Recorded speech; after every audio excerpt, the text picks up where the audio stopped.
are Masters of Evaluation and Advanced and Distinguished Toastmasters Club. We meet the first and third Fridays of each month at 9 a.m. Pacific Time, right now. I'm April, your Sergeant at Arms. Our Masters of Evaluation Club takes very seriously providing us all a safe and secure meeting. We want you to know a high level of trust, honor, and respect for each participant is not only encouraged, but required. Masters of Evaluation members are focused on perfecting their speaking, leadership, and evaluation skills, which eliminates any room for personal offense. As Sergeant at Arms, it's also my role to share a few practices to keep us all going in a smooth flowing meeting. For example, we ask you to silence your telephones. We do want to see you on camera there, unless you are moving around, eating, or drinking. Turn your camera off, and then when you're finished, turn your camera back on. We love watching you watch us. Now then, in order to make our meeting more interactive, we ask everyone to keep your video and attention on. Finally, if you are serving in a speaking or functionary role, we ask that you rename yourself with that role so we can identify what you're serving today. These few recommendations will ensure we all have an enjoyable, comfortable, and memorable visit together. Again, please remember to turn your phone back on once our meeting is concluded. The very last thing we're going to do is we're going to have somebody take a picture of all of us together for today. A little documentation. It's now my pleasure to bring to our virtual stage, not our typical president who is away, but stepping in, stepping high, is Sandra Savage. Sandra, thank you. Thank you, April. What a lovely introduction to what I'd like to talk about today, and that's being not so typical. And being able to start a speech in a way that catches people's attention. Today, our meeting theme is great beginnings. We're going to talk about great beginnings. And before we do that, I'd like to welcome our guest, Nazira. Would you like to say hi and where you're coming to us from? Hi, Nazira. I'm a guest of Jack Kaminsky, told me about this, and I'm in Brooklyn's Best Toastmasters. Welcome. Thank you. You are a Toastmaster, so we will rope you into table topics today, which Vicki is going to be doing something brand new today for us as a result of a little bit of a, happenstance that occurred in our meeting last time. And we also have another person here, B. Talbert. Would you like to introduce yourself and tell us where you're coming from? Hi, how are you? I am coming from Los Angeles, California, West Hollywood, California right now. I'm trying to work on my video. How you guys doing? Good. Thank you.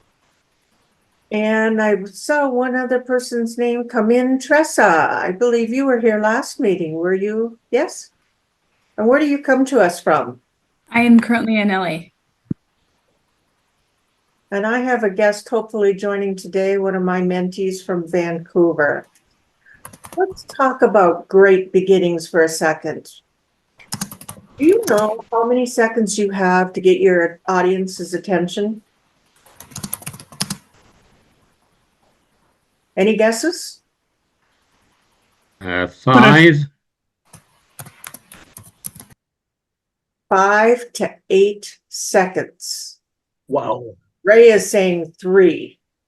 But he's a harsh master. You have probably 10 words at the beginning of the speech before your audience says, next channel. And then it's really hard to get them back. So you want to start focusing in on those first 8 words. Are they going to be thank you, ladies and gentlemen? No. Give us a great opening. And at the end of the meeting, I have a list of some great openings for you. I also want to give you some fun ideas for a project in level 2 that most people really go, ugh, when they have to do it. And that is understanding your communication style. Now, Shantae, we know your communication style. You're always bubbly. You're always happy. You engage everyone. Whereas, Ray, he's not Shantae.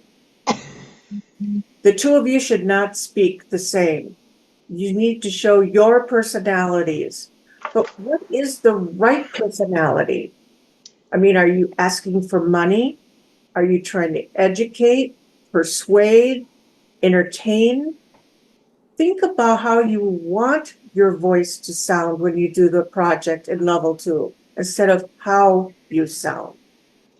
Think about what message, what goal, what do you want your audience to be left with as their impression of your speech. And to me, an impressive speech is one that I tell someone else in a week, a year, or 35 years later. I remember the first speech I heard in Toastmasters. And it started out with, have you ever done anything crazy? Now, granted, it was a 6'7" drag queen that said this, so I'll never forget it. But that person talked about what it was like to walk across coals with Tony Robbins. But I remember that speech forever. What's the last speech you could go and tell your friend about? Let's work on it being yours, having a memorable speech, being someone that people recognize, look forward to hearing from, and know what your goals in life are. So now I want to get our meeting started, and to do that, I'm going to ask for, let's see, who do I ask for? I think I get to pick on Ray, don't I? Yeah.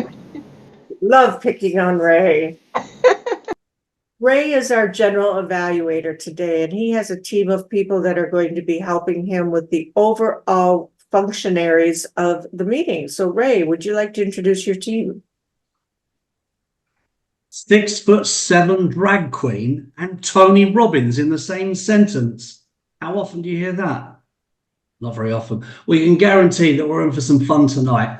Sandra's opened the meeting well, and I'm going to be your general evaluator for this evening. So what is the role of the general evaluator? Basically, to really enhance or to elevate what we can do better, really. It's to have a look at the overall meeting in general, whether that's our communication via social media, our interaction through WhatsApp, what can be done to improve our handovers, to speed up the meeting, to keep it flowing, to keep the energy high. So I will be keeping a careful eye on all of you guys from a 6'7" elevated position, and I'll give you my report back at the end. Over to you, Sandra. Thank you, Ray. Now I think that's what I'm going to be remembered as. Next, I'd like to introduce our timer of the day, or our grammarian, our newest member to the club, David Thompson. David, would you tell us what you're going to be doing today? And did you pick a word of the day to get us going? Right. Well, ladies and gentlemen, I'm not going to have the archaic title of grammarian. I would prefer to be called either listener-in-chief or chief wordmaster. I don't mind which you prefer, but that's what I would be trying to do to fulfill those titles. And I, of course, will have three particular aspects to the role. Firstly, I will be listening for any poor language, any wasted language. That's for the trash can. That's word waste. So please try and avoid that. And any weak language. We are a strong club, so we should be using, in the best sense, strong language. Secondly, I should be looking for vivid, powerful language where you wield your words like swords in a fight, or like wands that create magic. And the third thing I shall be doing is, having chosen a word of the day, I shall challenge you to try and use it. The word of the day is power. And I will allow you to use not only power, but powerful, powerless, and to use power as an adjective, as we most often use it, a powerful person, but to power through a meeting with the richest language you have. So see if you can use a simple word like power, but in a different way. Madam Toastmaster. Thank you, David. And now to introduce the most powerful person in today's meeting is our timer, Helen. And Helen, if you could tell us what you're going to be doing and also raise your hand so that you're in the upper left-hand corner. I shall raise my hand first. No, I won't. I'll do that in a second. So good evening, everyone, or good morning, wherever you may be. So I hope that we can power us all through this meeting, but keeping us on time. We have one speaker, which is 5 minutes to 7 minutes. Now, when they reach the speaker, is it Judith, our speaker this evening? Yep. When Judith reaches 5 minutes, I will be changing my background, if all goes well, to green. And then 6 minutes, yellow.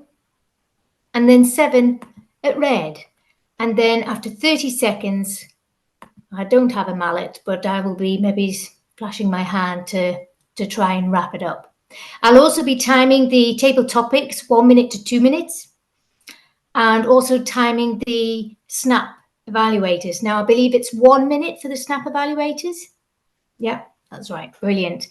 So yeah, it just helps us keep the meeting on time. But I would like to just share a little quote from Woodrow Wilson and what he says about the importance of time within our speeches. If I'm to speak 10 minutes, I need a week for preparation. If 15 minutes, 3 days. If half an hour, 2 days. And if an hour, I'm ready now. I thought that was just a really good way to summon the importance to really choose your words carefully in your speeches. Thank you very much, everyone. Thank you, Helen. And next, I am ready to go into our only speech we have tonight, which is from Judith. And we were lucky enough to wrangle Jack in to be her second evaluator. But her primary evaluator is going to be another new member, Tamara. Tamara, will you tell us about the project that Judith is working on and what you're going to be looking for? Sure. So today I have the pleasure to introduce Judith, a distinguished table topic master. We already know that she is from Hungary, but I'm not going to tell you anything else about her today because Judith will be practicing the skills needed to connect with the unfamiliar audience. So the less we know about her, the better for her project. We don't know if Judith is going to persuade or entertain us today, but I am sure her speech will be powerful. She is supposed to speak about something unusual and unexpected to us. The pathway she chose is motivational strategy, level 3, connect with your audience. And the title is How to Say It. So let's tune our hearts and minds to see how the speech with such an intriguing title will resonate with us. Back to you, Madam Toastmaster. Okay. Tomorrow. And with that, how do you say it, Judith? Is the title of her speech. How do you say it? Now, Judith, as a DTM, has given many speeches, but now that we're in a Zoom world, we're in a multicultural environment. How do we address people from other areas? Judith is going to explore how to best communicate with people of various cultures and experiences that we have in our daily lives. So please welcome Judith Ferber. How to say it. Judith. Thank you so much, Madam Toastmaster, fellow Toastmasters, and welcome guests. How many times have you had the experience when you were in a conversation with someone and the comment from the other person prompted you to say, "Oh, I am sorry, I did not mean to say that. I had a whole other thought in my mind." Well, for me, it happened many times. We do live in a multicultural world where we often could say something to one person and that would offend the other. We communicate in so many ways. Gestures, facial expressions. If you ever been in Italy and you were in any city, standing somewhere in a street, and you look at a group of people in a distance, and all you see is gestures, loud voices. No, you don't have to speak Italian, you understand what they're saying. But if you stand there long enough, you will have some ideas where the conversation is going. Middle Eastern men sitting in a cafe, having tea.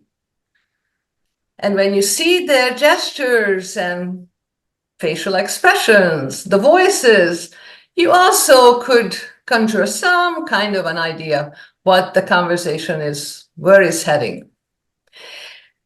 Now, the Asian community is a little more difficult because we have to listen to the nonverbal cues. There are no whole lot of facial expressions going on there and no gestures. So it takes a whole lot more to understand that culture. Well, let me share you an experience I had. I was in a relationship with a Chinese man who grew up in Japan many years ago, and we had difficulties of communicating at the beginning. No, it was not the English language. It was the way we spoke to each other. For example, I would say to him, simple thing, "What are we having for dinner?" Nothing. Silence.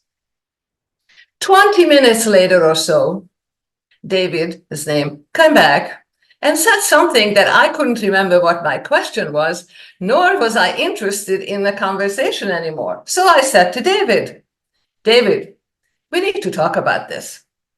In our Western culture, we want answer immediately, not 20 minutes, not 10 minutes, not 5, right now.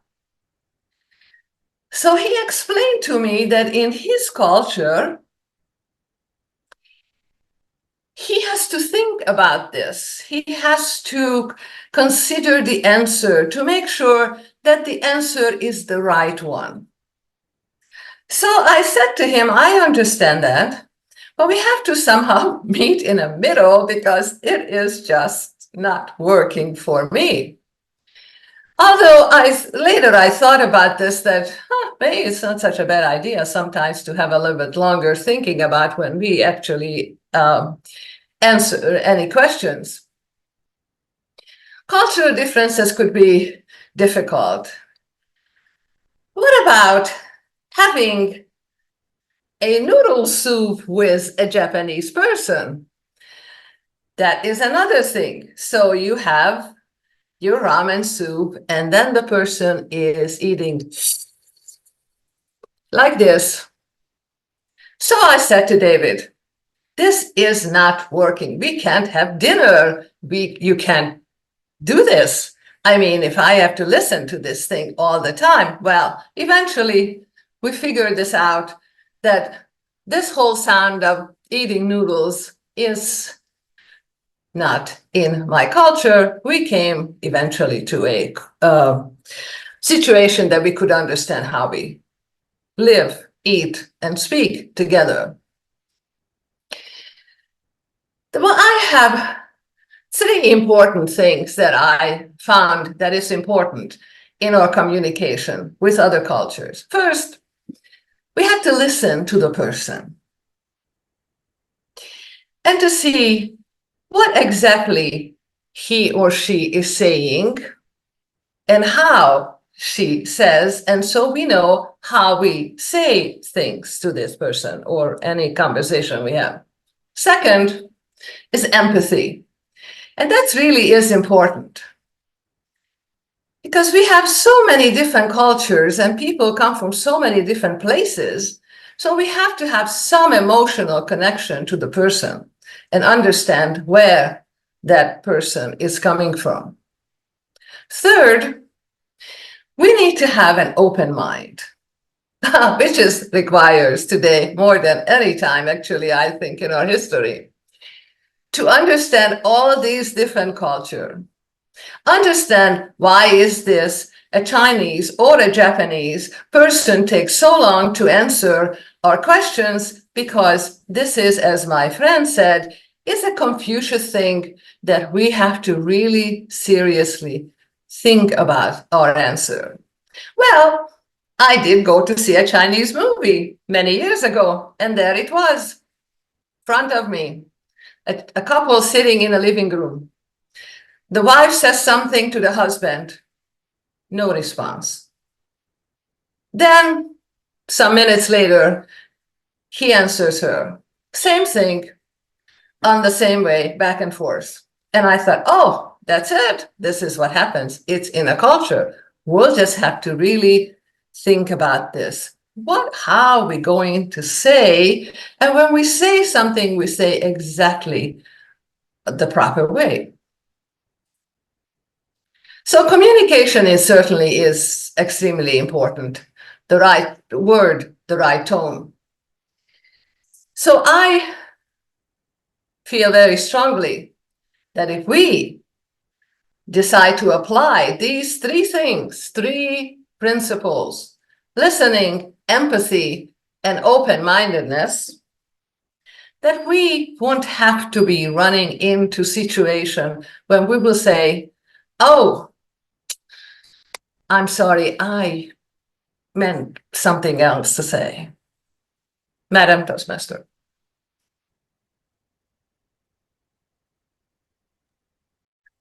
Thank you, Judith. Helen, would you put 90 seconds on the clock for us? Please send Judith your feedback to her on her speech, and also include a time, give her a time, an example of when you had to adjust your conversation to the person that you're speaking with. So it's 90 seconds. Okay, thank you very much. Now we're going to move on to a part of our meeting that we dedicated more time to than usual. But before we do, we have to go woo woo for a few other people we haven't seen or we look forward to seeing every time. Thank you, Muriel, for being here. Muriel knows everybody. And Marjorie and Harold, thank you for joining us. And John, thank you. Does everyone have a copy of the agenda? If you don't, just drop me a line in chat and I'll send it to you. So the next 40 minutes, 30 to 40 minutes, I'll decide how much she wants to use. We're going to do something new today. We're going to do not only table topics, but, well, Vicki, why don't you tell everyone how you want to run this part of the meeting? Thank you, Sandra. Table topics is an opportunity to speak extemporaneously and also to evaluate extemporaneously.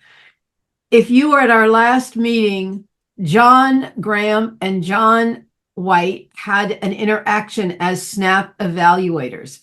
I'd like to try that again too today. So I'll explain that in a minute. I am actually using, in the famous words of Sandra, everything is good for pathways. I am using table topics today for strategic relationships, level 2 active listening. So I'll be commenting on what people say. Sandra, can you put the slide on the screen for SNAP evaluations? And then she'll also put it in chat. But if you could put it on the screen for a moment, I'll discuss it.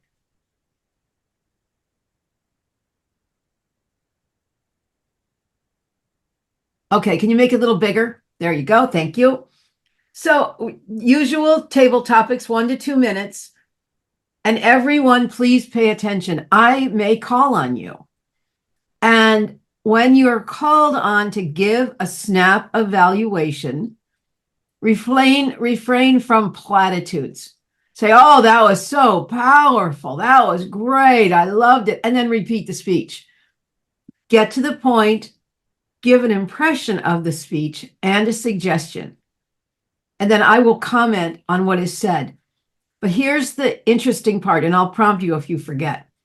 I will call on the first SNAP evaluator, and the SNAP evaluator calls on a second evaluator. So if I were the SNAP evaluator for a table topic, I might say, April, what is your opinion? And then the two of us will talk a little bit about it. I'd like to ask the Zoom master, you got a busy job today. I'd like you to pin the evaluators and the table topics speaker as they come up. So get that pin ready. It's going to be hot. Okay, you can stop sharing now. Thank you. Yeah, so here we go. New beginnings is our topic today. And there's a palpable magic in new beginnings, a power in the promise of challenge and the thrill of a blank page. It's the courage to let go and to start something new and the hope of finding something new. Today, we're going to talk about personal transitions and what we contend with, how to find collective changes that shape our society and give us a fresh start. So I'd like to start today with, I'm going to put it on gallery view for a minute. I'd like to call on our guest, Nazira. I love the look on your face, Nazira. Let me go back to speaker view. Nazira, I'd like you to talk about a career change you've had sometime in your past. You could do it when you started as a younger person or now, any career change, but a shift in your career and how it changed you. Thank you for that question, Table Topics Master. A shift in my, okay. I have generally always worked with numbers. I'm not one of those people that comes off as an accountant, but I've always worked with numbers. I was very good with it in work. And in the last 4 years, I went from working with accounting to working as a life coach. So I went from working with numbers to working with people, emotions, thoughts, and actions. Very different. I went from something that was very one-dimensional to something that was beyond three-dimensional. A very powerful shift in my life. It made me notice a lot more of what was going on in the world. It made me notice more about myself and the ways that I wanted to change. The biggest shift to me was I've always believed in respect for everybody. Respect for everybody means that I don't come into a room thinking that I'm up here or down here. I'm here with you. That in itself helped me to connect with people more genuinely and more myself on a regular basis. I find myself to be much more open to relationships, to learning about different cultures, to hearing about things that might offend other people, but I'm coming in from a level of respect. So that's really helped me become a better listener as well. And thank you so much for that question. Thank you very much. And I love the fact that Helen is pinned, so it's impossible to miss her. So leave her pinned, Shantae. And now I would like to call on Muriel to give a 1-minute snap evaluation. When you're done, Muriel, call on someone else and you and the other person can have a conversation about Nazira's comments. Nazira, I love the fact that you hopped and changed and transitioned from accounting into being a life coach. I think you explained that transition really, really well. It showed how you became more empowered by doing what you felt was more purposeful and meaningful for your life. What I would have loved to have seen you is to give us, the audience, empower us. Someone said to inspire people, don't show them your superpower, show them theirs. I would have loved for you to show us how we can be empowered, because so many people are stuck in jobs and careers that they really hate. And so even though I loved the transition that you made and how you answered the question, I would love for you to have given us, the audience, more of a challenge, more of an invitation to become more empowered. And I'd like to turn this over to my friend, my beautiful friend, April. What are your thoughts on that, April? I see where you're going with this, Muriel. I have a different take on it. Nazira, I was very intrigued by this because here you are working with the numbers exclusively, it sounded like. You might have talked to 1 or 2 people, but you were with those numbers, getting the numbers in the right column, etc. And then you bounce over to these people and you're looking at them. And I would like to have heard more about the struggle that you had and how you overcame it, of trying to get those people into the columns where you needed them to be. I believe there was some of that, but we missed hearing that from you, the struggle of how that transition worked with you and it was difficult for you, and then how you obviously championed the whole aspect. Thank you very much. Thank you to both of our evaluators for your insights. I loved what you talked about and you gave great feedback. Now, Nazira, I have to tell you, I too am an accountant turned executive coach 20 plus years ago. And I want to put a shout out to accountants. People used to say to me, you don't look like an accountant. And I'm like, what the heck's an accountant look like? When I ran the trust department at US Bank, very wealthy clients would come in, they'd hand me their financials. This is why I had to leave banking. I'd go like this. Do you hear that? They'd go, what? I said, it's talking to me. Numbers speak, Nazira. And I think you could have done an even better job in saying, though numbers may speak to us, I wanted to speak to my audience more clearly. Excellent job. Thank you very much. And that's how you do a table topics with 2 evaluators. Wonderful job communicating back and forth with our evaluators. Thank you. Next, I just saw Dave Ryan clap his hands. So Dave, you're up. I'd like you to talk about building relationships and a new beginning when you started to have children.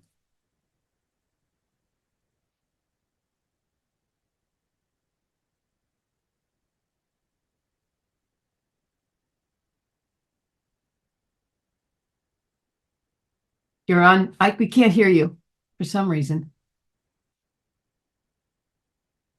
Now you're muted. Okay, try again.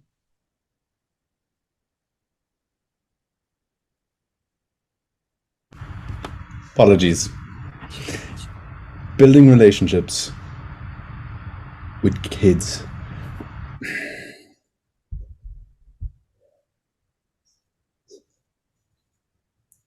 I'm not sure where to start. Having kids really opened my eyes to there's something about the innocence, the fragility, dependence. But I think what has struck me most. So those of you who know me, who don't know me, I've 4 kids. ranging from 6 to 15. And what's really struck me is how unique they all are. The uniqueness of their own personalities. They're completely different. And there's something about like understanding and really understanding where they're each coming from. And that's really opened my eyes to how everyone actually is unique in their own way. And so for example, my eldest daughter is really empathic and she loves animals and pets and she wants to be a teacher to look after kids. My son just wants to be a farmer. He's into machines. So there's something about like they've each opened my eyes to different types of personalities, the different innate desires. And so what I've taken from being a parent and experiencing this is a curiosity about where everyone is coming from. And I too, Nazira, are on the path of being a coach. And I bring that now to my coaching as well. And it's just this curiosity of really trying to understand where people are coming from. And that all started 15 years ago and 5 days when my eldest daughter was born. And I'm Table Topics Master. Thank you so much, Dave. Harold G., would you like to comment and give some feedback to Dave? Well, thank you. Thank you, Madam Table Topics Master. Well, Dave has wonderful children. He's blessed with these treasures. I don't have children, but one thing about kids, they have tremendous imaginations, and you have to tell them how great they are, how much you love them, how you know they're going to do terrific things in their lives. Tell them they're their little princess and prince in your life, and you treasure them, and you you build them up. And as he pointed out, the mystery of life and how to deal with life, and contrasting that with children, I can understand that. It's difficult sometimes. I really felt that he should have put more passion, I thought, in pointing out, I expect my children to do wonderful things because I have told them I expect them and I want them to expect. When you tell children to do certain things, it kind of aims them that way. And you encourage them, tell them how smart they are, no matter what they do. They're smart, they're clever, they're creative, and they're going to do great things. Emphasize great. Madam Table Topics. Thank you, Harold. And Helen, remember, SNAP evaluators only have 1 minute. So go right to red. I don't want to give them the warning. That's fine. Yeah, okay. Thanks. And now, Harold, call on someone else to give an evaluation and discuss with you what their perspective is. I was about to say, Tamara.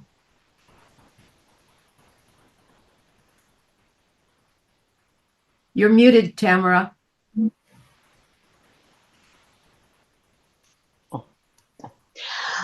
What I liked in David's speech is a very interesting structure. He started explaining about his relationship with his 4 children, and then how this curiosity about what kind of personalities they are was spread, taken wider, and he became interested in other people. It was a new beginning for him. And it's wonderful that you are showing a good example of a father, because not many fathers nowadays take any role in bringing up their children. They trust mothers to do that. They just give money and that's it. And it will be a good example for your children about what kind of parents they are supposed to be. That was a very powerful insight. Thank you.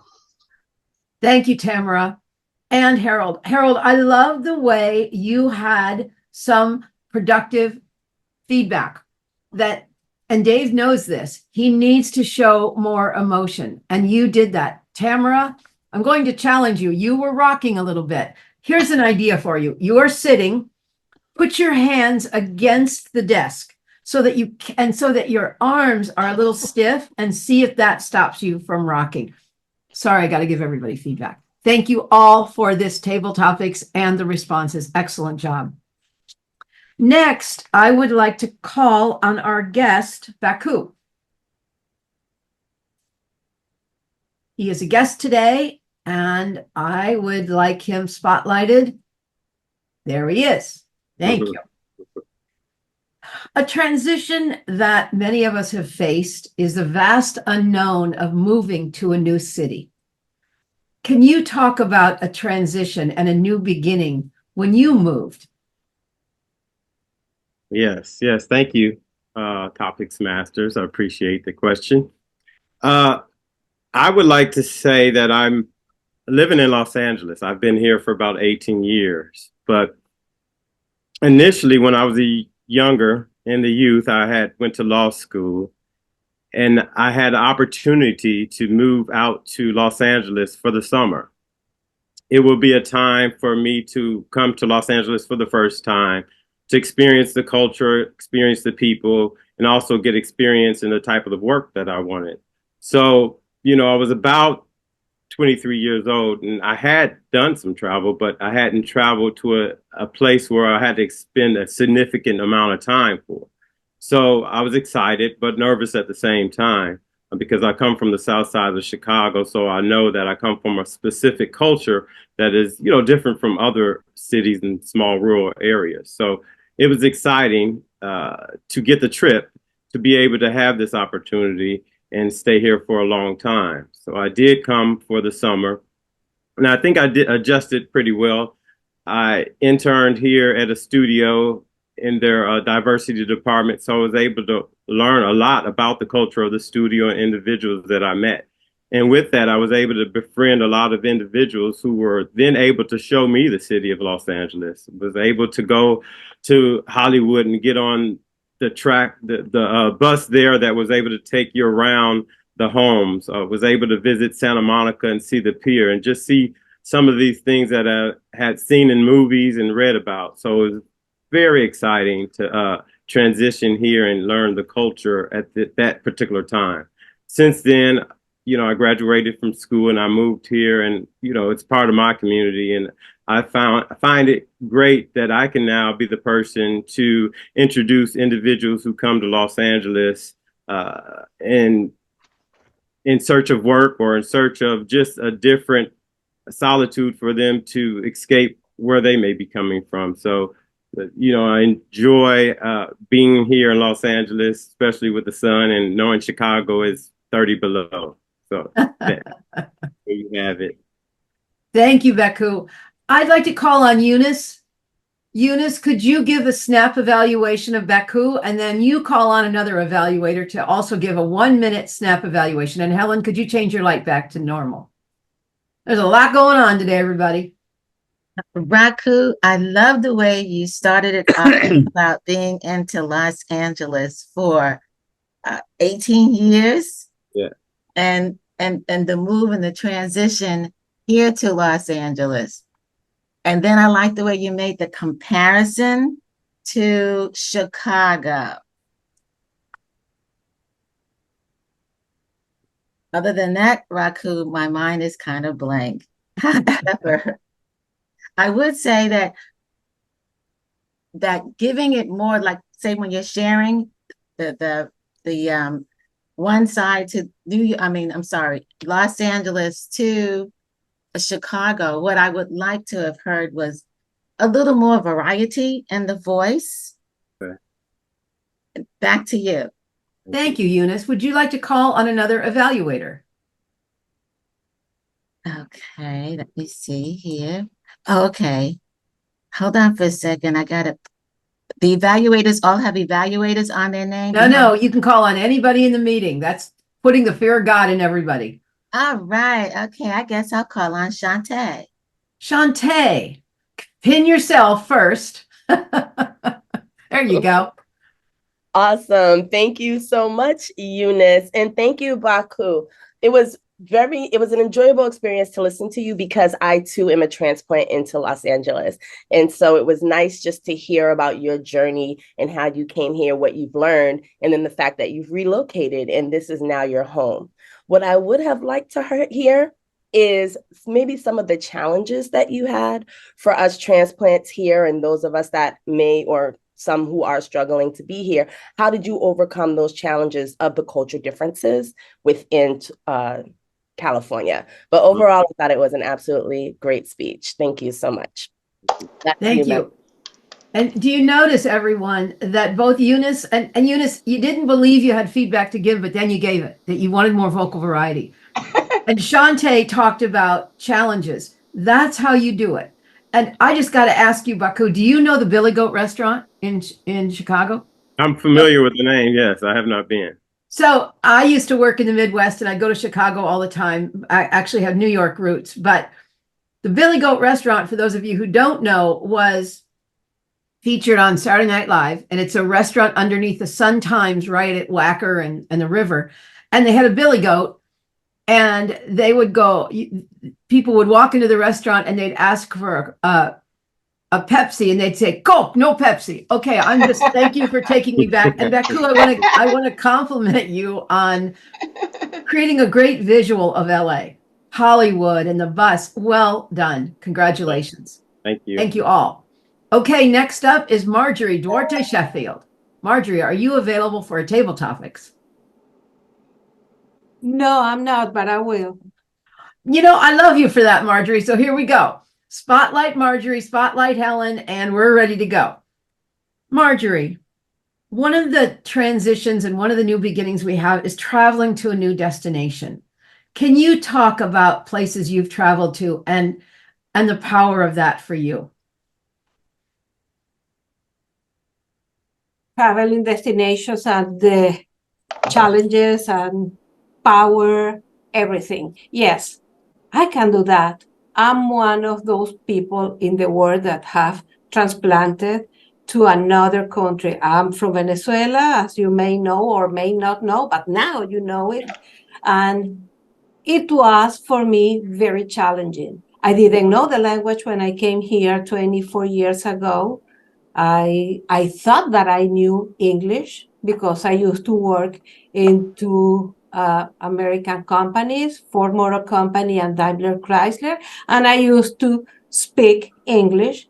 But when I landed here, I learned that I knew the specific language for that, for those specific companies. It really gave me the power to restart myself. And it was because I needed to redo my life here, to start working on myself, because I brought with me my son and he was a teenager and I have to be his role model. If I could do it, he could do it. But I think children, they can rebound better than adults can do. But that didn't stop me. It gave me the power to motivate myself to do new things. I start working in a different field and I start working with people. And that was beautiful because I transitioned from things, vehicles, to people. I relate to the first lady, I don't remember her name. She transitioned from numbers to people. And that's beautiful. I invite all of you to make a little change and you are becoming more powerful. Thank you, Marjorie. Tressa, this is tough, but may I call on you to give a snap evaluation on what you liked about what Marjorie did and what you think she could do a little better? Marjorie, I love how flexible you were and that you delved in. I also really found it powerful the way that you used other speeches you've heard. So it showed what we're going for with the active listening component. So that was amazing. Great work. and I'm not good at the evaluation part yet, so I'm not sure what to say, but I was very impressed and thank you. Thank you, Tressa. Can you pick someone to call on next, or would you like me to? April? April's already gone as a SNAP evaluator. So someone who hasn't gone yet? Okay. Yes, please. Okay, Nazaria, you talked, but Nazira, yeah, Okay. Nazira would be great to give a SNAP evaluation. Helen, can you change your light, please?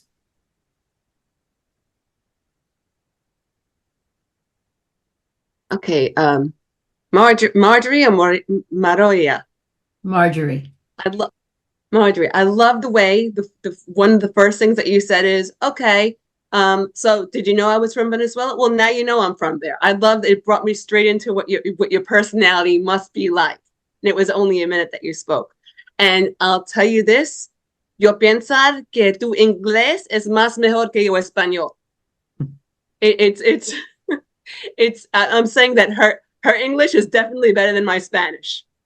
It's very different, and I applaud you for being able to come from a different country and knowing what it's like to thinking that you know the language and then being dropped into it and having to adjust yourself.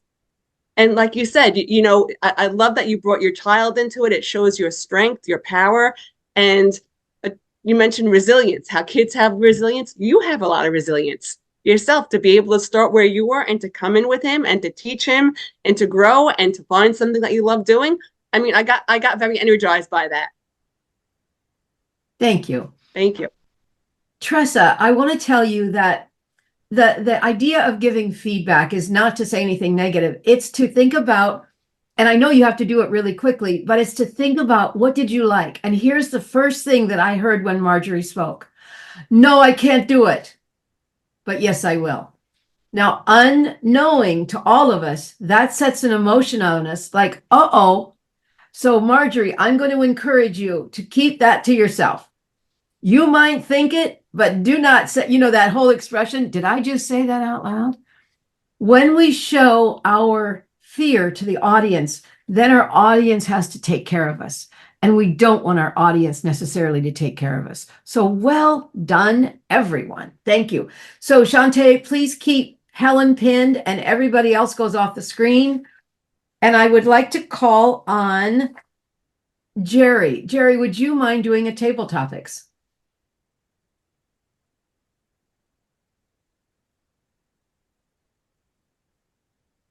I don't see Jerry. I had his name written down. Okay, I'm going to move on to John Graham. John Graham,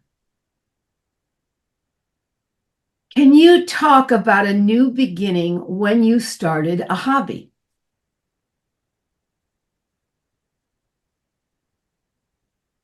Muted.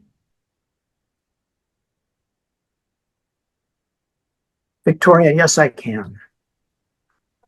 You know, some of you talked about childhood and kids and evolving. And I remember with my father, and he led us through many new experiences, many new hobbies in life. He came to California because he wanted to explore the Sierra Nevada mountains.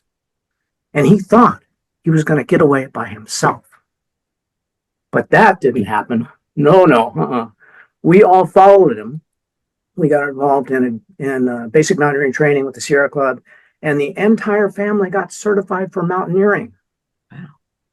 We did 2-week trips in the Sierras with a 3-year-old on board.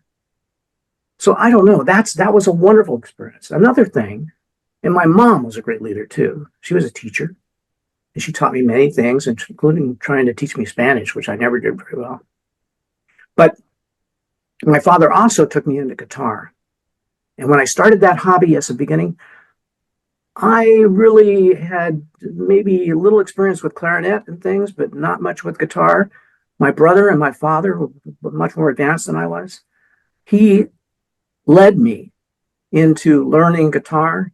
And by the time I was 18 years old, I won the first place in the California Youth Music Festival for guitar. So that's a story. Thank you. Wow, thank you. Ray Sweeney, would you like to give a snap evaluation of John's comments? I certainly will, Madam Table Topics Master. Drowning in information, starving for wisdom. As soon as John Graham opens his mouth, we know we're going to hear something great. There's a story, the tone of his voice, it draws you in. You lean forward. You want to hear more. He took us on that journey. He's a great storyteller through his childhood, where he was, where he was going. Fantastic. If I can give you 2 pieces of information, maybe just always check that you're not muted and finish with a bang. It just sort of fizzled out like a little rocket. That's my story. Maybe think of the summary and just finish on a bang. Back to you. Oh, it's my turn to choose, is it, Vicky? Yes, it is.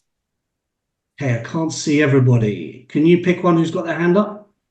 Nobody's got their hand up. They're all afraid.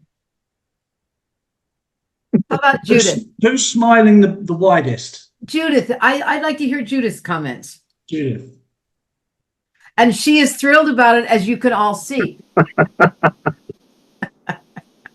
I was hoping that I would be kind of, anyway. Yeah, you're not Oh, invisible, John. sorry. I would have liked to hear something about your, I mean, it was an interesting comment. I like to, what is your hobby? Isn't that what it was? So what is your hobby? What is it that you're doing that you enjoy doing other than what you're doing generally? But I have to admit that I was actually thinking about something else while he was speaking, and I am really terribly embarrassed about this. So I will just move on. Thank you. All right. Judith, thank you for falling on your powerful sword there. You know, they say that about 23% of your audience is listening at any one time when you speak. We got things going on in our heads. And Judith, it's okay. It's okay. You are now a teaching point, which is a good thing, because listening and being present is really tough. And John, I liked what Ray said about the way you kind of fizzled out like a little rocket at the end. That was great. That was a great visual for me, Ray. And I think what you could have done better, to Ray's point, is sum it all up. Therefore, when I think about hobbies, I think about not only my childhood and learning things myself, but the idea of starting something new. Well done, everyone. Okay, next up, I'd like to call on Jack Kaminsky. And if you could also pin Helen, please. Jack, can you talk about new beginnings with education, whether you were a kid and going through school or some education you got later in your life? Thank you, Madam Table Topics Master.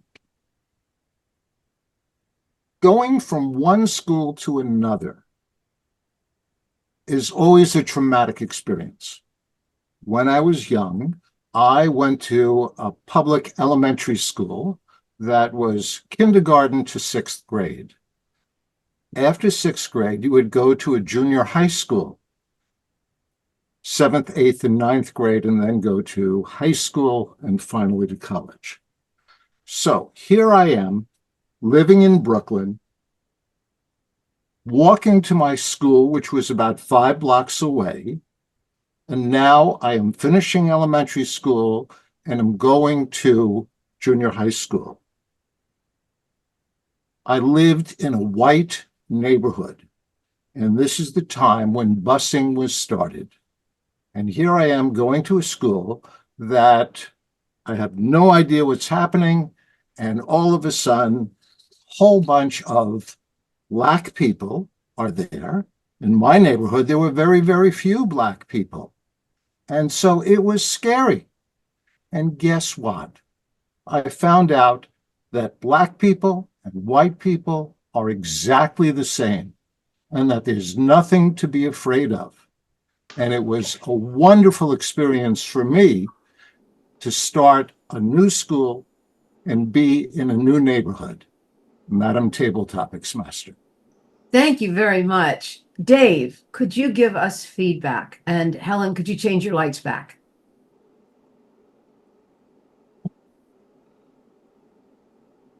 I'm sorry, who'd you call in? Dave Ryan.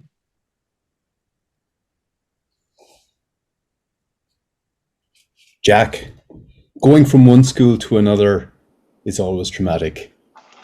My suggestion is that's how you should have opened your table topic instead of losing that little bit of energy at the start by thanking Vicky. I loved your story. It was very clear message to it, very clearly articulated. It was a powerful story about the value of this experience to you and how it opened your eyes.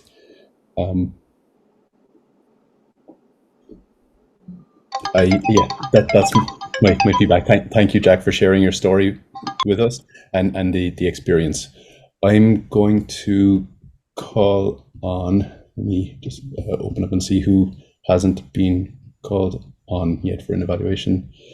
I'm going to ask Marjorie to join me.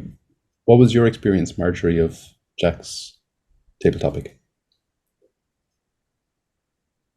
I really like how he expressed his emotion about the transitioning from one school to another. However, I think it's my personal opinion that generalizing, always changing from one to another is difficult because in my experience, it was accelerated. I loved it. I loved when I was in non-schools, I don't know the name. It was, yes, the nuns school, and it was a private school to the public school. And it was so much fun, and I was looking forward to do that. And I moved to 2 or 3 different schools because my father was moving around the country. My suggestion is do not make it in general, because there could be other people with different positions or experiences. Back to you.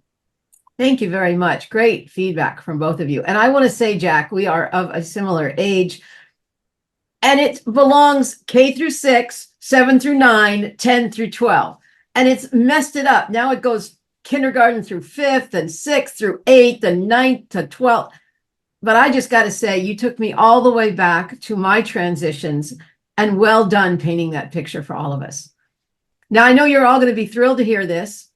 We're going to do this one more time, and then you can all collapse in thankfulness.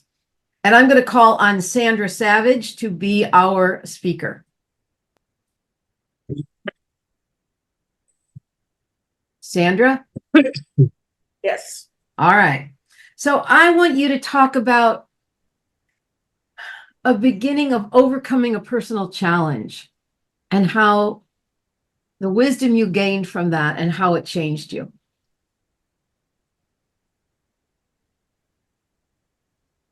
Can you imagine growing up in the 70s? All your girlfriends are wearing mini skirts. They're wearing thick lipstick, heavy eyeliner, ironing their hair, having boyfriends. And my parents decided to send me to a Southern Baptist private school. This was a huge transition for me. Not only did I go from this rebel, which I guess I still am, right, to having to conform. And I think conformity is something we all struggle with. As Marjorie said, we don't want to be generalized.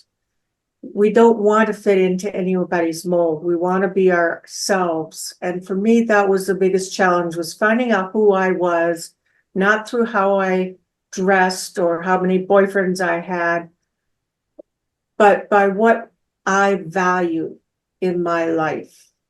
It's been a long journey to figure out a lot of the answers, but I have to decide ultimately not from external influences, but from within who I am, from where I began to where I am now.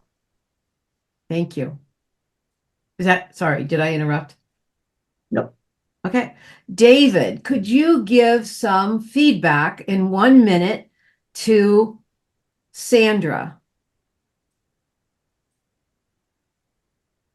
Sandra, I love the way you immediately started with the personal challenges of changing school.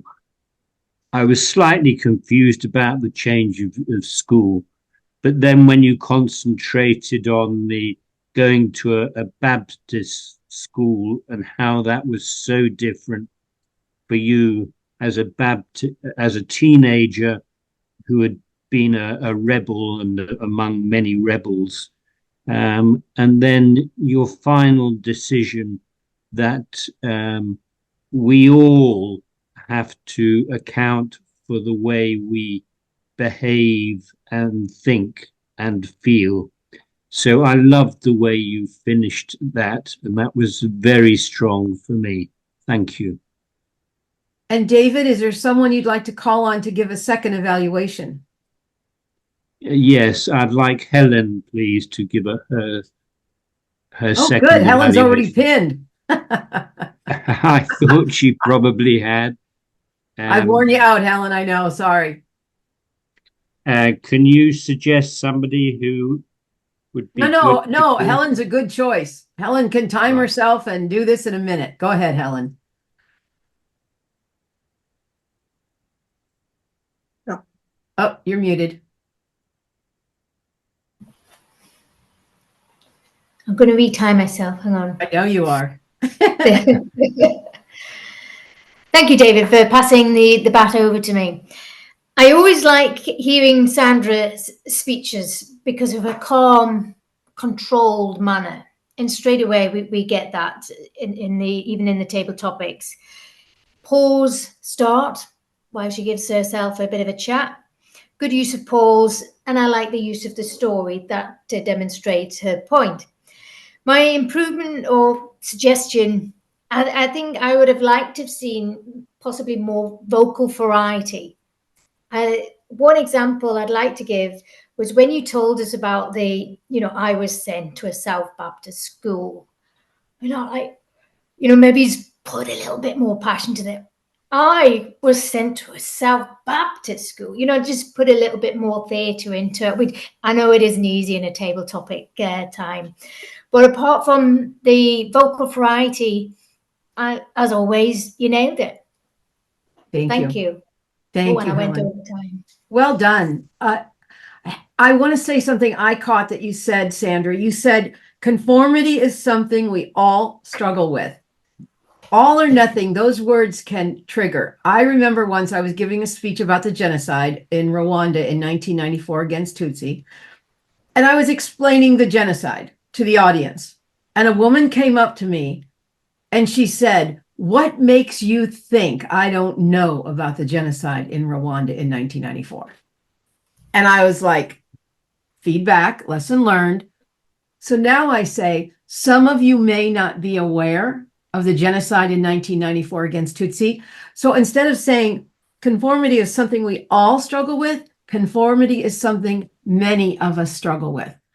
That way somebody won't sit there in the audience and say, not me. Anyway, thank you all. This session is done. I appreciate the opportunity for active listening. I know it's hard to listen, but well done, everyone. And with that, I turn a very exhausted team over to Sandra. Thank you, Vicki. You all did a great job for the first time we've done this, and I loved it. I felt that we got more feedback and we got specifics and a lot of really good advice.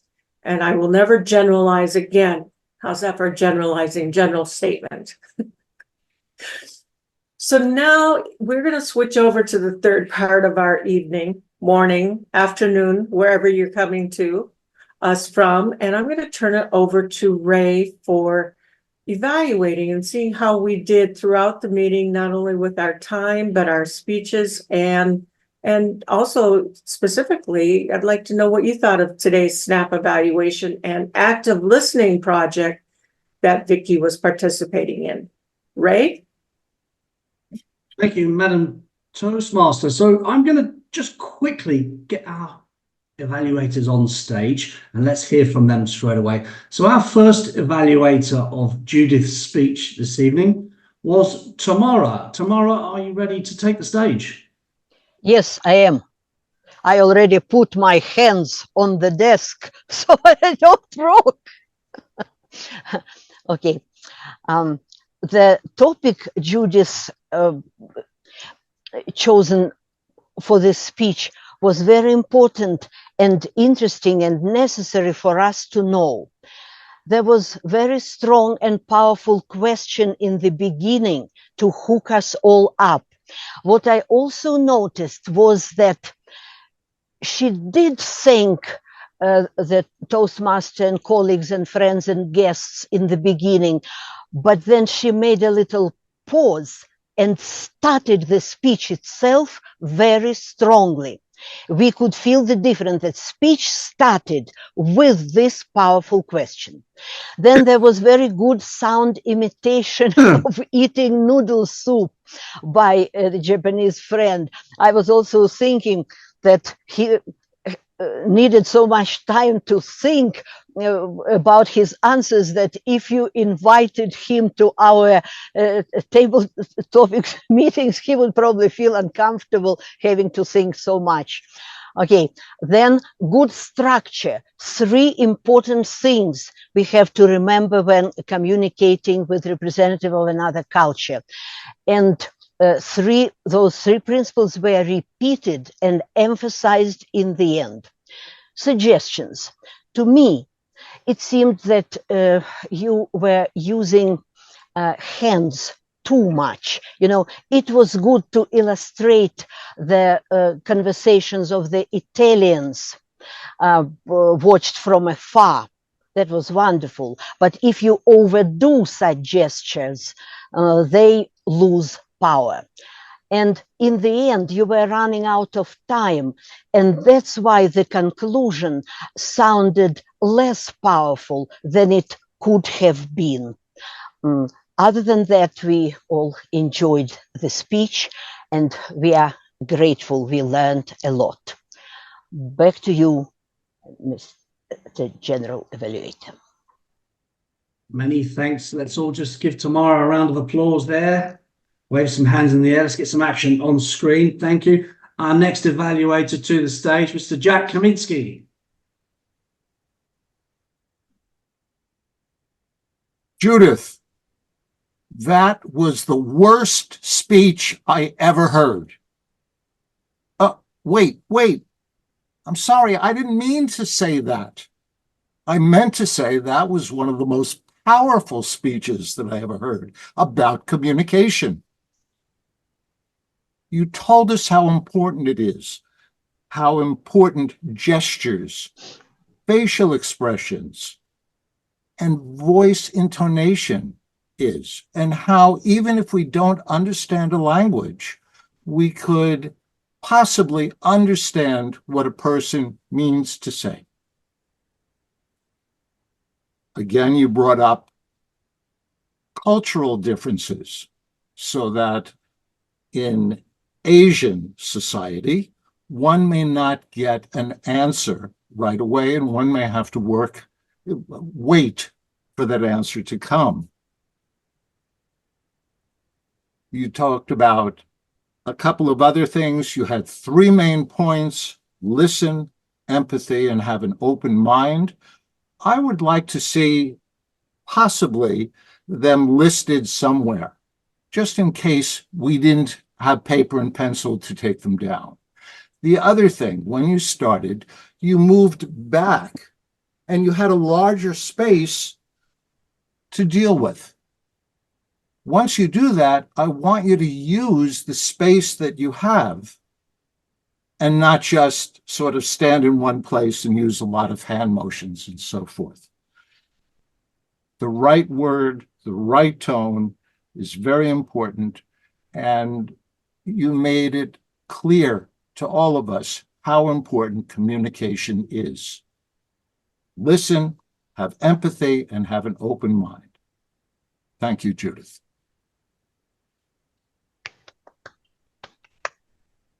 You, Jack, for that, and a nice round of applause you've just received from our audience. So moving on, David, would you care to come to the stage and tell us how we've got on with our grammatically correct English this evening? Right. Yes. Well, it was very hard to hear the word of the day, but I was struck by some of the other expressions that I heard. So let me just pick out a few. Yeah, Judith, when she first spoke, she gave various outlines, and she was talking about ways to approach communication. I thought that was fascinating, and I'd love to hear a whole speech about that or more about that. Ray Swinney, indeed, about John G. And Ray, I thought you were very succinct and clear in the way you expressed yourself there. Clearly a very experienced Toastmaster. Jack Kaminsky, the exploding system and the whole system of the masks, and so scary. Great descriptive language. Dave, I thought you started well and you told a lovely story. Margaret, you were expressed as yourself and very lovely about the way you expressed your emotion.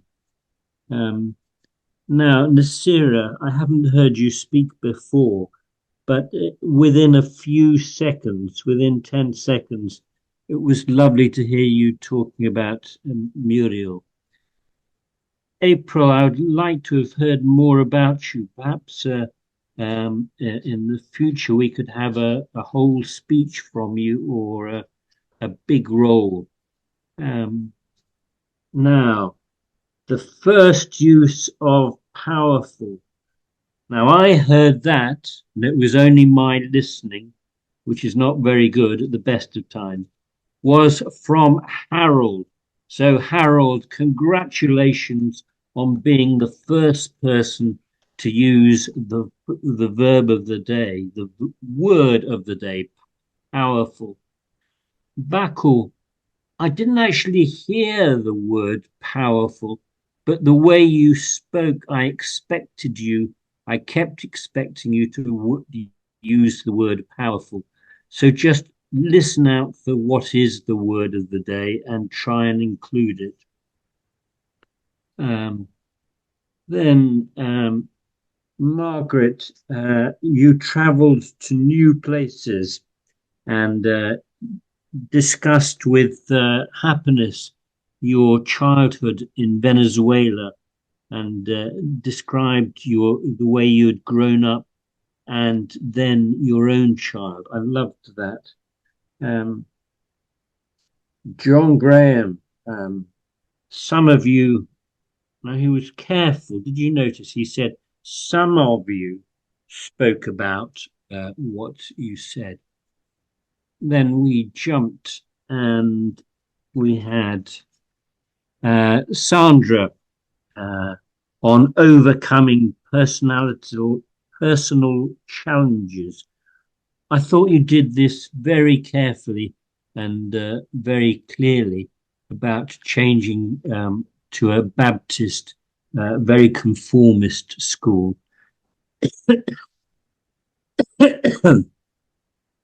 And Helen, of course, was well organized and clear, and yeah, Sorry, was that a signal to me? Okay, so I think those are the main things I have to say. I've lost my place here. Ah, yes. Now, then suddenly we had two people talking with the word of the day. Tamara, powerful, she came out with twice. And Jack, talking about Judith, I heard him use powerful 3 times. So he is definitely the winner of the word of the day for tonight. I must say that my bin, still looks very empty. Though there was very few examples of bad language, I thought you all spoke very well. Thank you. Thank you, David. Now, on the agenda, we normally go to my roundup, but I'm going to just ask the timer to give her report first before I summarise. Helen, if you are ready. Thank you, Ray. Yes. So the timers for this evening's evaluators. So we had 2 for the speaker tonight. Tamara came in at 2 minutes and 8 seconds, and Jack 2 minutes and 1. So well done for both of those. Are you wanting the times of the table topics and the snap evaluators too? Yeah. I'd like to know my timing of my speech, please. Oh, sorry, Judith. Yes, I have got it. 7 minutes and 24 seconds. So within it. Thank you. So table topics, timers. So first up, we had Nazra with career change. 1 minute and 35. Perfect. 2 evaluators for her was Muriel at 58 seconds and then April at 48 seconds. So within the minute. Dave, building relationships, 2 minutes and 1 second. Evaluators for Dave, Harold at 1 minute 9 seconds, Tamara 59 seconds. I feel like I'm reading the pools out. Bakra, 2 minutes and 20 seconds, so just a little bit over, fine. With the title Transition When You Moved to New Beginnings, and your 2 evaluators was Eunice at 48 seconds and Shantae at 38 seconds. Marjorie, 2 minutes 18, with places you've travelled to and its challenges. Your evaluators was Tesra at 19 seconds and Nazra 1 minute and 7 seconds. And then we had John Graham speaking about a new beginning when started a new hobby. Now, I don't know, I have a tremor in my left thumb and I tremored on my stopwatch on my phone. So you came in at 1 minute 50 regarding on my dodgy thumb. So apologies for the difficulty with that. But your evaluators was Ray at 43 seconds and Judith at 42 seconds. Jack, you spoke of the new beginnings with education. You came in at 1 minute 33. Your evaluators was Dave at 40 seconds and Marjorie at 1 minute and 10 seconds. Sandra, you spoke of overcoming and with a personal challenge. You came in, and I'm sorry, my thumb was playing up again, but you came in at 1 minute 39. I need to get a bigger stopwatch with a more clearer button. Your evaluators was David at 50 seconds, and of course myself at 1 minute and 3 seconds. Thanks very much, Ray. Back over to yourself. Thank you, Helen. So, guys, how did we do this evening? Was it as powerful as we thought it was going to be? Ooh. We started with a 6'7" drag queen. How will we end? Let's see.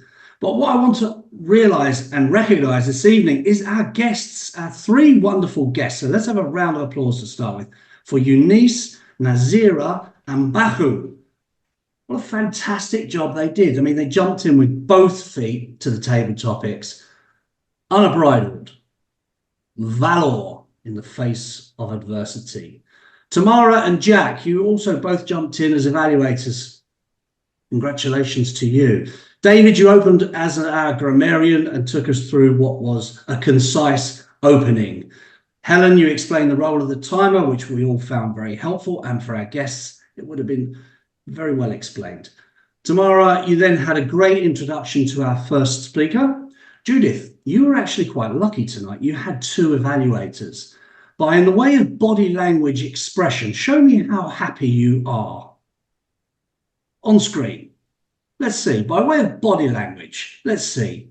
How happy were you to have 2 evaluators this evening? Is there a hint of excitement? Just give me a wave. There we are. There we are. Over the moon. Table topics. Vicky, what a twist. You certainly had the hot pin. I think everybody here will nod and acknowledge that you're in total control hosting tonight's table topics. We give you a big round of applause. It was the most invaluable part of the meeting because it puts us all on the back foot and we're all leaning in, taking notes. And do you know why that is so good? And I'll tell you what, because it forces you to make notes very quickly. And when you have to evaluate for a competition, the most important thing is you need to find 3 points that you liked about a speaker and 2 pieces of feedback. So it teaches you to do this and trains you. So that's that metaphorical muscle. We're working it all the time. Excellent. We learn best in moments of fun. And you know how the saying goes? Tell me, I'll learn. Show me, I'll probably take it in. But involve me, and I'll absorb it. Let me give a big shout out to our Zoom master this evening, Shantae. She's doing a great job behind the scenes as well. You see the chat was on fire. Everything being there on time where we needed it for the guests. So then we came to the second part of the meeting. And Tamara, you as an evaluator, I loved your evaluation. I love that you told us that your hands were on the desk, that you've taken that on board already and you're learning. Yeah, you really caught our attention, and it's obvious to see that you're growing and growing in confidence each week. So continue on your journey. You're doing a fantastic job. Jack, excellent intro, and you really caught our attention and summarized well. So then we moved on to David, who gave us a detailed report as our grammarian this evening. And David, the devil was in the detail, but let me give you a couple of points to take away. Mostly I could see your head was down, and that's all right. You're looking at your notes, but what I challenge you to do is put your notes in front of you at eye level, so you don't have to look down and we don't have to see your head. Fantastic looking head that it is, but let's see the notes in and your big smile while you're delivering that. And my second point would be a little bit more energy, more rhythm, more power, more passion, more energy. We've all heard that one, haven't we, on Instagram? More energy, more energy. More rhythm. It's the sound. It's just joining up those pauses. When they're too long, we need to fill those gaps. Helen, excellent job delivering at the end our timers round up and report. And you probably think I've forgotten someone, but no, our Toastmaster this evening, the lady who kept the glue all together, Sandra Savage, round of applause. What a fantastic job she did as our Toastmaster. So how can we improve? How can we take a great meeting and make it even better? Well, really, it's more little things. It's like housekeeping. So outside of the meeting, for our guests that weren't here, we use a chat on the WhatsApp. I want to see that a bit more active. No one posted on that for 2 weeks. So let's get that going. Let's get some instant communication. Let's share the love and share the communication on there. Facebook, I'm looking at the Facebook page and we haven't posted since the 6th of November. So let's revitalize that Facebook page and get that going again and invite some more guests. Regarding the meeting itself, if we can just show our hands and see the support when somebody comes up to the stage. Sometimes it was there, sometimes it wasn't. Let's get that a little bit more fluent. And just overall, to improve, let's keep those handovers like alligator sandwiches. Snappy. Keep raising the bar. Back to our Toastmaster, Sandra Savage. Thank you, Ray. You always put a smile on everyone's face. We are running a little short on time, but I do not want to miss over the opportunity to get some feedback from our guests. So if we could go to gallery view, Shantae. And guests, if you haven't already, please send your email address to Shantae. She's our newly installed Vice President of Membership. So send her your email. That way she can keep you informed of future meetings and events. Let's hear from our guests. Can we go to gallery view, Shantae? You actually have access to that. If you go to your top right of your screen where it says view, click on that and then click gallery, not Valerie, gallery, and you will see it there. I was looking around for guest names and then you said Valerie and I'm like, oh my goodness, I didn't catch that name. Let's hear from Nazira first. Nazira, was there anything that you picked up and can use in your life from today's meeting? And do you have any comments? In my life, in the meetings, first of all, I felt like a blabbermouth that I got called on and I haven't shut up since. So thank you for that opportunity. I love the structure of the meeting. I mean, like I said, I'm from Brooklyn's Best, but I like the formality here. I like the agenda, the way it was formatted. I loved and I'm sorry I'm using the word love so much. I loved the snap table topics. Great way to involve more people instead of just sitting back. Because I feel like in our club sometimes you have the one person getting up there for table topics and the person answering, and people can lose interest. This was great. You were completely engaged the entire time. I loved it. Thank you. Thank you very much. Eunice, it's so wonderful to see you again. Mm-hmm. Do you have any comments about today's meeting? Thank you. I really enjoyed today's meeting. I like as Sandra said, I like the structure of it. I like those, I call them the shotgun table topics with the evaluation and the general evaluator. I'm always telling people, hey, if you learn how to give a good evaluation, companies will pay for you to come in and evaluate their organization. Back to you. That's a great observation. Thank you, Eunice. And Baku, any comments for us today? Yes, I just want to say thank you to you all. This has been a very powerful experience for me. For the last 18 years, like I said, I've been here, but I stay behind the computer and I do transactional work. So it was kind of my first time really speaking publicly, in a group of people like this. So, it was a great experience. I really appreciate the feedback and just hearing everybody else speak and get feedback, because I was able to take some notes from there. And, that I feel like I'll be able to use in the future as I continue to grow. But I'm happy to be here. Hopefully I can become a member and just get to know everybody a little bit more. Oh, we'd love to talk to you about that. This is a great club.